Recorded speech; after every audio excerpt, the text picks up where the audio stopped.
So what you're about to see is me struggling with adjusting to my new situation.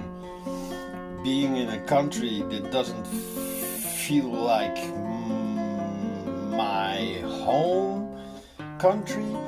Being in my home that it looks very familiar, but it doesn't feel home at all. And so I'm constantly comparing this situation with how it was before, and I need to let go of that. But yeah, for sure it's gonna take some time. So I was on my bicycle driving around trying to find a nice spot to record, and yeah, it just didn't happen. Everywhere I was there was something, as you can see in the coming video. Just so you know, I left some of the messy bits in on purpose so you can actually see my struggle. Okay, enjoy. This has got to be one of the weirdest places I've recorded so far. At the end of the video, because I got my setup right now, I will show you the location.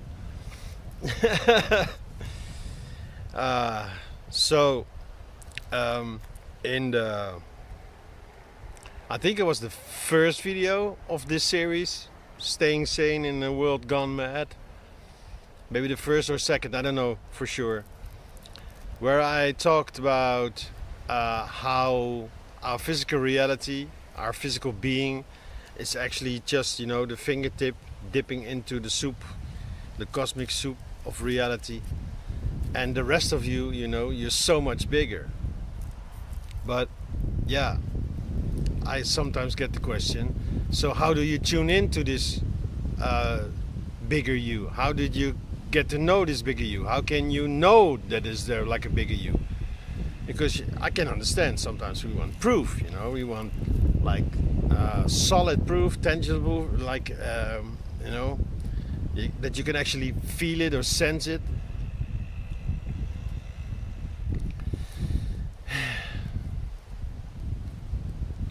Well,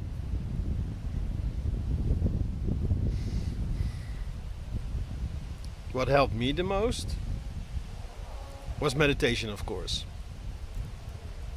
I mean, just the idea that I'm more than just a person, that I have a soul, or as Bashar describes it and reverses it, and he says, no, you are the soul. So this physical appearance is a projection of the soul, is a creation of the soul. It is happening within the soul, one could say. So therefore, the soul must be larger than this, right? And yeah, of course you can understand this logically. You can understand the concept. But can you actually feel it? So what I actually want to speak into is what happened to me lately, what I experienced lately. A week ago I was in Thailand for 2 weeks. Before that I was living in Bali for 2 years.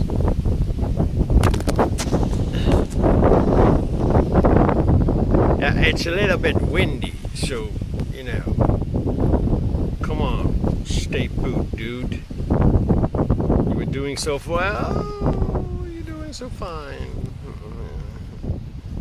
Stay. Yes.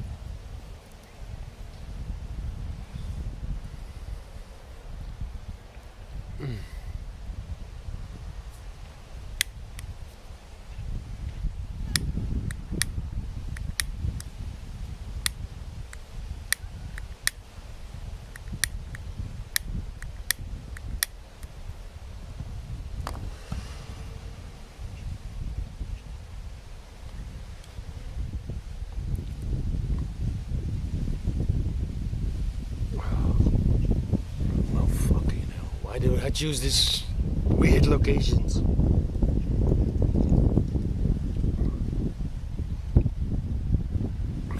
felt like going outside. And I was just, bicycling, driving around on my bicycle.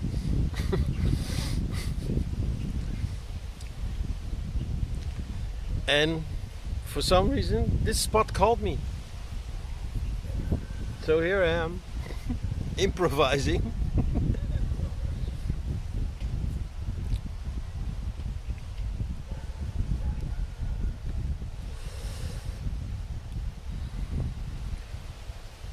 So a week ago, I was in Thailand for 2 weeks, and before that, I was in Bali, Indonesia, for 2 years. And I knew, I felt it. I had to come back to the Netherlands to fix a few things. I had no idea what yet. Something to do with the government and something to do with my place, with my house. And then slowly it became clear. And now that I'm here, it's pretty clear why I'm here. Yeah. They call it coming home. But does familiar count as home? I mean, my place was familiar, of course. The city was familiar. The country was familiar. But it didn't feel like home at all. No, it actually felt kind of weird being here. And not just because I lived in Bali for 2 years. No, because I never felt home here in this town. I moved here September 2020, I think it was, something like this. And then I found my own place a year later, and I already told my girlfriend back then, I think I'm only gonna be here temporarily. The sooner I can leave, the better. And then finally in 2024, July 2024, Bali. And that felt like home. That felt like coming home.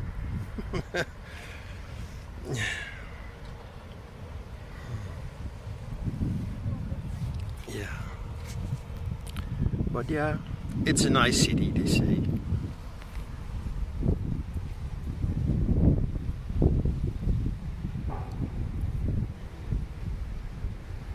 Yeah.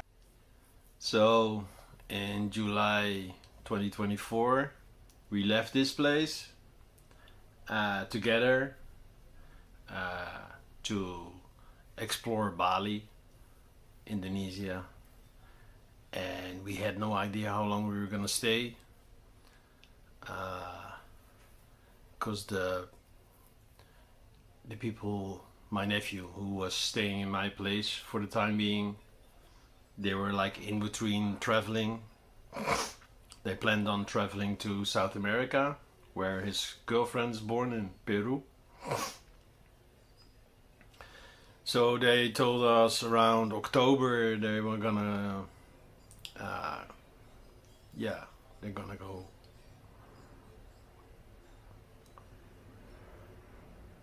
Yeah, to Mexico, and then move south.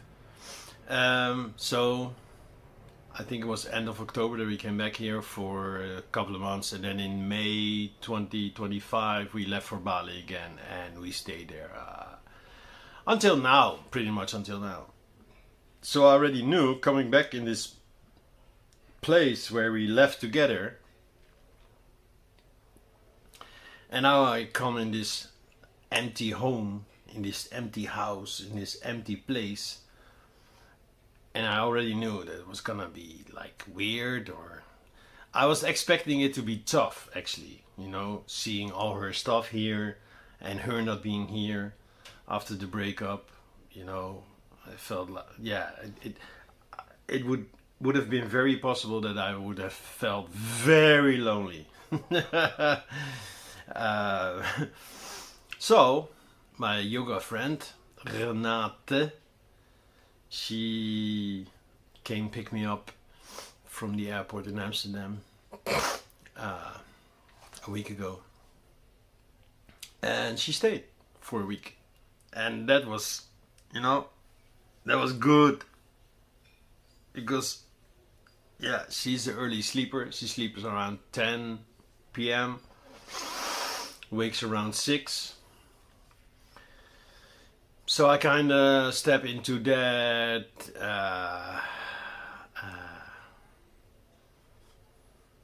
rhythm, because I was still finding my new rhythm. I mean, Thailand is 6 hours ahead, so by the time it's 6 p.m. here, it's already midnight.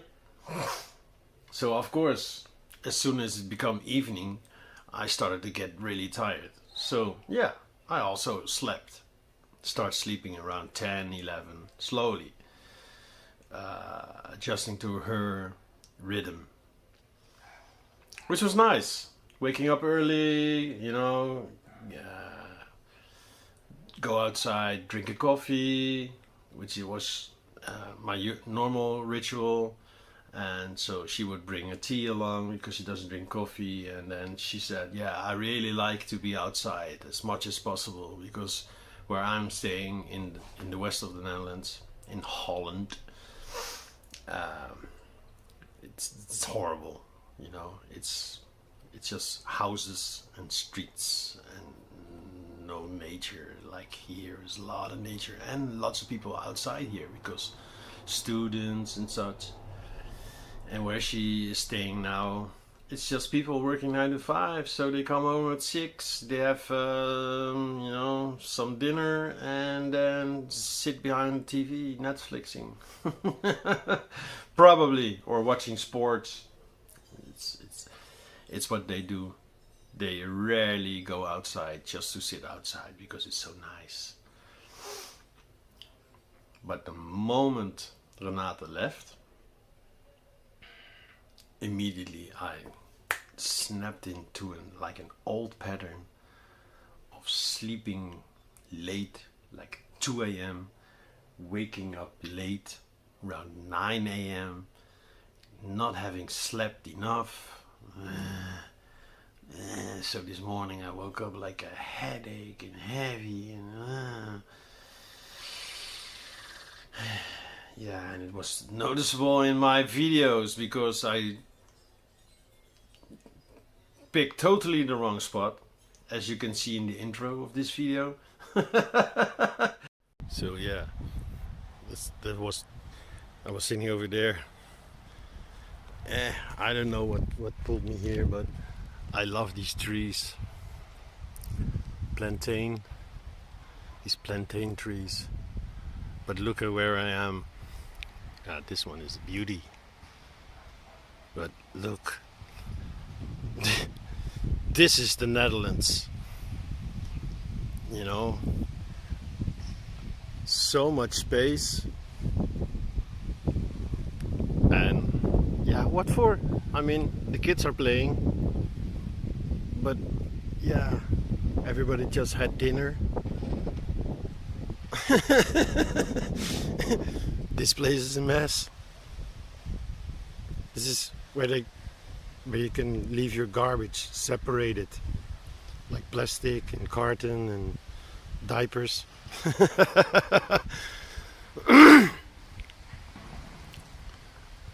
What a horrible place to live. But yeah, this is the Dutch culture. Yes. Everybody who's living here, pretty much everybody, is in the slave system, working 9 to 5, if not more. 5 days, 6 days, 7 days a week.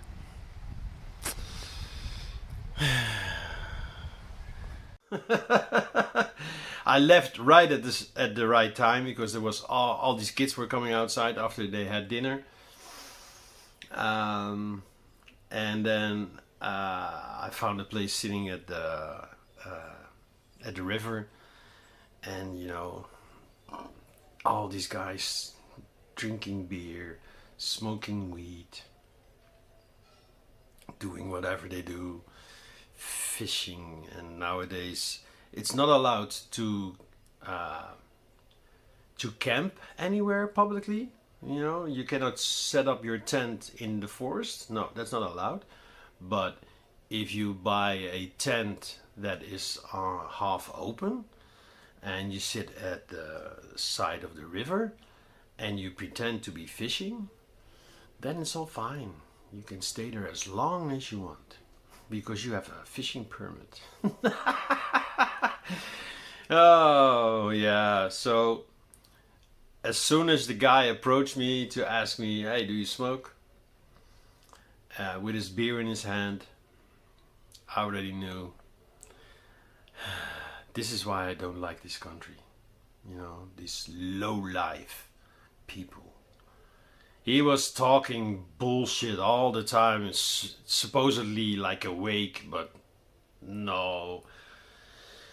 I mean, alcohol makes you forget. Makes you forget life. So, progress? None. Yeah.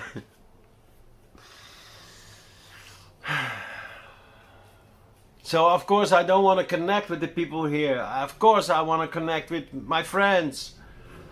Of course, I miss it. You know, this moment she left, I felt lonely. I even messaged her saying, listen, I really miss you. See you soon. She said the same. I miss you too. So, I hope to see you really soon. And it's not that I cannot be alone. I mean, in Bali, the last 6 months, from December until like June, I was alone pretty much every day. But because I was in a familiar place, I got to know a few people. And okay, let's just say, yeah, people who I could have like a conversation with, like an exchange. But the need for company, I think it ties into what I explained in the beginning. If you're just the fingertip dipping in the soup of reality, and you are just this fingertip, what are you actually missing? What are you actually longing for to reconnect with the rest of you? And yeah, how do you do that? By tuning out. It's very simple actually. Tune out from this physical reality, like you are not this physical reality.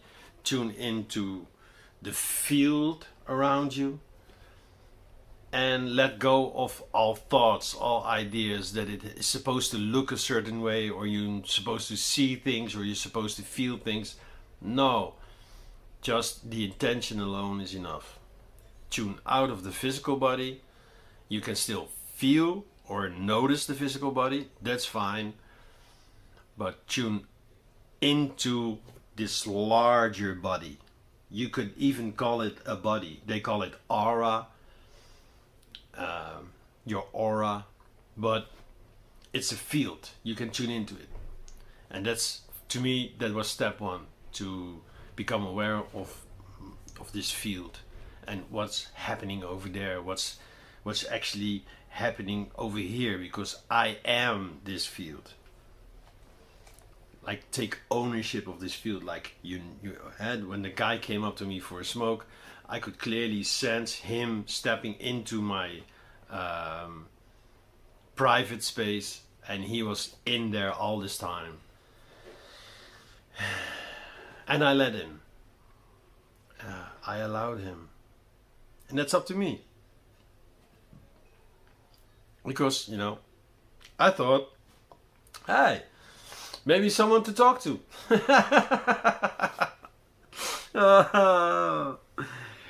Okay, yeah. Sorry guys for this bit of a messy video, but yeah, that's just life. That's the way life goes.